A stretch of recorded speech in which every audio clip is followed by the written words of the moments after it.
Oh, the happiness of my gold cleanup room. But whenever you're doing a cleanup, you always have something that hits the floor.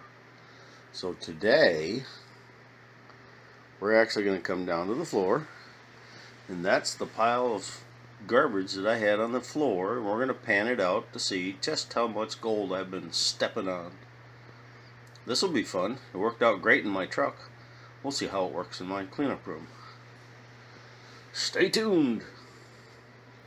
We've got all of our dustpan collection. We've got that sitting on top of a Martin Prospecting Classifier. Now this is what we're going to use today, and the cool thing about the Martin Prospecting Classifier is it'll go from 100, 80, 50, 30, 20, 16, 8, 4, and then I've got another one where this is a 3/8. So that's what, 3? So that's what we're going to be playing with today. And the cool thing about the Martin classifier, you see that post that just came in and out? That's what pushes each of the classifier sizes. That's what pushes each of them through to where we can pull it out and change it out. But here's another cool part, is you see how deep that will set down in the bucket. So for water classifying, this thing is the best on the market. You can see that ring that's on the very top. That's where the bucket sits, and that depth in there. It's about 3 inches of drop down into your bucket, so you can get a lot of real good rock cleaning going on, where a lot of the other classifiers won't do that. Like this other green one here, you can see it's got just a little bit on there. So if you compare the two, look how much depth we've got compared to other ones. So Martin classifiers, Martin prospecting,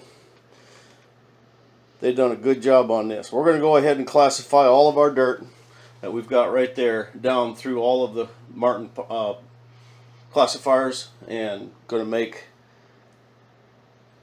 a good reason not to sweep your floor and throw it away. Well, that was fun. We actually went a little farther than the Martin prospecting 100 mesh. We went clear down to minus 400. Boy, I tell you what, you can see that stuff is just a powder, just amazing powder. So 400, that's 200 to 400, 100 to 200, 80 to 100, 50 to 80, 30 to 50, see, we can get bigger. 20 to 30, you can start seeing some of that vegetation, that pump clogging vegetation that we all love. And here we've got 12 to 20, and then we've got 8 to 12, and then 4 to 8, and then everything that I'm going to send back to China. All right, let's pan this out and see what kind of gold we got in there.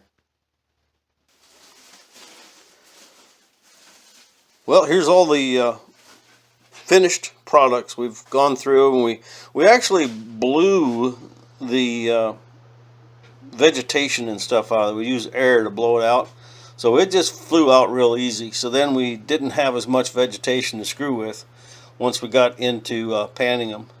But here's all the panning. That's each of the sizes that we finished up with. I wish we'd have found some gold in that size. But we didn't. But we found gold. None in the 8 to 12, but every other one found gold. Every other size found gold. So we'll show you those here in a second.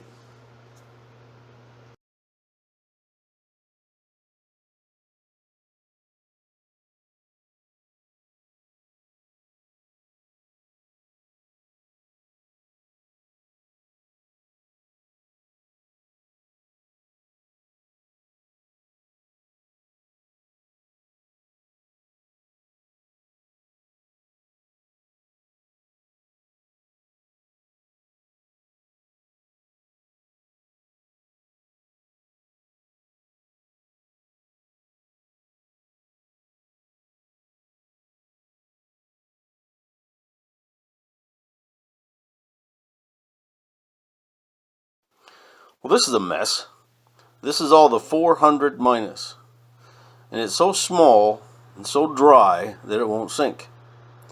So let's put a little bit of jet dry, which is a surfactant. And the surfactant is made to thin out the oil surface that everything is kind of setting on. So I'm just going to put a couple of drops in there. Look what's happening. It's starting to dissolve the edges and drop it down.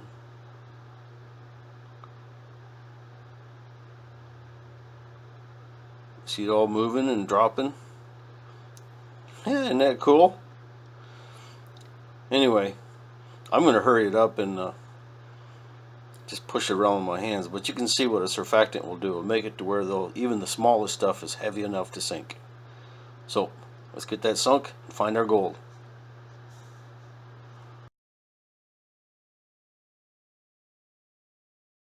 Here's something I want you guys to look at. I've moved this stuff around. And you see all those little balls in there? Those are actually dry air bubbles that are full of dirt.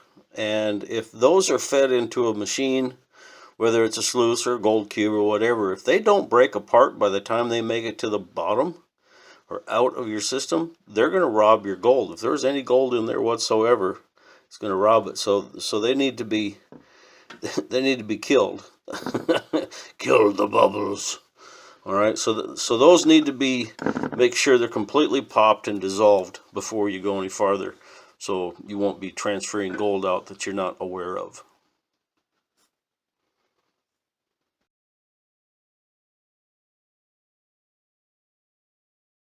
Well, so here's a picture of our gold all come off the floor.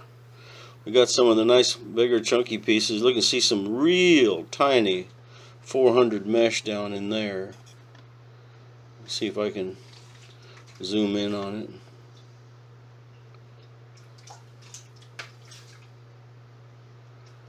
Yeah, that's minus 400 mesh.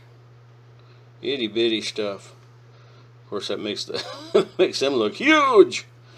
That one there is about a 20 mesh, so it looks gigantic, ginormous. And those smaller ones there are minus 20 plus 30. Looks like a piece of copper there. Let me back out a little bit so you can see more. But yeah, it was a lot of fun. Seeing all kinds of gold in there. This is just stuff off my floor. So I don't allow people to sweep my floor unless they pan it. You see a bunch of chalcopyrite in there and all kinds of stuff. But how cool is that? It's a darn good day for sure. Oh, there's a loner. Alright, now I got a mess to clean up.